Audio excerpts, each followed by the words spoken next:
28-fevralda birinchi smenada tushgan milliy sertifikat savollarini yechishni davom ettiramiz. 17-misol. Tenglamaning haqiqiy ildizlar sonini toping. Buni nima deb yozamiz? X da 4-si minus 2025 kvadrati plus 2023 kvadratni tenglikni chap tarafiga o'tkazib oldik. Modulda x minus 2025 teng 0. Endi mana bu x 4-si bo'lgani uchun modul qoidasiga ko'ra modulda x 4-si deb yozib olishimiz mumkin. 2025 kvadrat. Endi mana shuni ustida ishlaymiz. Buni nima deb yozsak bo'ladi? Buni yozishimiz mumkin. Men bu yerda yozaman. Ko'paytuvchiga ajratadigan bo'lsak, modulda x kvadrat minus 2025 modulda x kvadrat plus 2025. Buni ham yozamiz. Buni ham ko'paytuvchiga ajratsak, modulda x minus ildizosi 2025 modulda x plus 2025 va modulda x kvadrati plus 2025. Buni ham yana ko'paytuvchiga ajratamiz. Ildiz ostida modulda x minus ildiz ostida 2025 ildiz ostida modulda x plus 2025 ham ildizda ostida. Keyin mana bu modulda plus 2025 ko'paytirilgan, yana bitta bor. Modulda x kvadrat plus 2025. Endi mana buni o'zini ham qo'yamiz. Plus ildiz ostida modulda x minus 2025. Bu teng 0. Hammasida mana bu ifoda borligi uchun qovusdan chiqarib olsak. X minus 2025 nima qoladi shunda? Ildiz ostida modulda x plus 2025 modulda x plus 2025 ko'paytirilgan modulda x plus 2020 x kvadrat 25 plus 1 yoki teng minus 1 deb olsak nima bo'ladi? Bu bo'ladi. Xo'p. Endi mana bu hech qachon manfiy son bo'lmaydi. Bu ham manfiy son bo'lmaydi.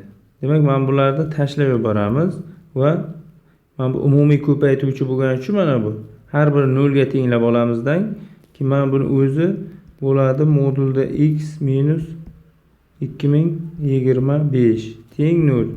Bunisi ham yozadigan bo'lsak minus 1 ga teng deb olsak bu teng emas. Shuning uchun tashlab yubor. Endi ikki tarafni kvadrat ko'taradigan bo'lsak modulda x teng modul 2025 yana kvadratga ko'taradigan bo'lsak bu 2025 ga teng bo'ladi. Yoki buni kvadratga ko'tarmasdan turib ham 2025 dan ildiz chiqaradigan bo'lsa 45 chiqadi. X teng 45. X'imiz plus minus 45 bo'ladi. Demak, tenglama haqiqiy ildizlar sonini toping. D javobda bor 2 ga teng. 18-misol. 18-misolda kosinus alfa plus ildiz osti 3 kosinus beta bu teng 0 ekan. Yana bitta tenglik bor. 2 alfa plus beta bu teng 180 gradusga teng ekan. Bizda so'ragani alfa minus betani qiymatini toping degan. Endi mana bu yerdan betani topadigan bo'lsak nima bo'ladi? 180 demak pi deb oladigan bo'lsak pi minus 2 alfa bo'ladi. Bu yerda beta o'rniga olib qo'yamiz shunda.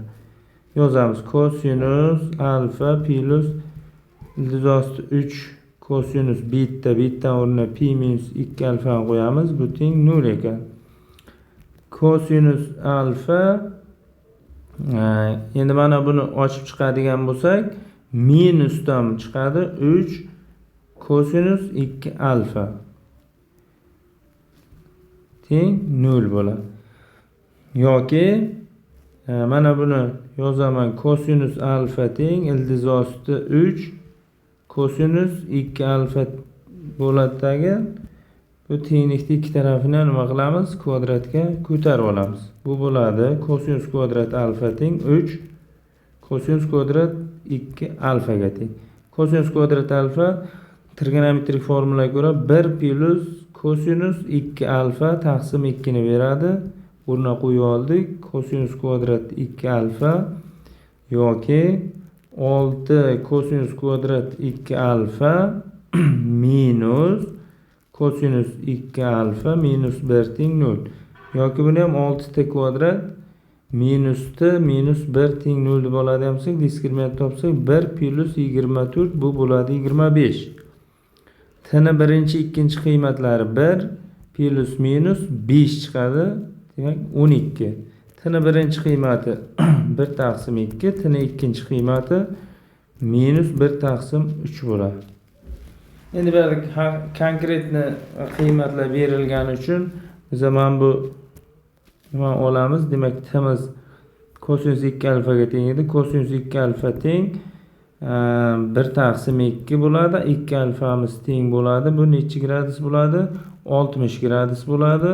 Alfa teng 30 gradus ekan. Alfa 30 bo'lsa, mana bu yerga alfani qo'ysak bu 60 ni beradi. 180 dan 60 ta ayirsak, demak 120 gradus bo'lyapti. Beta, mana beta teng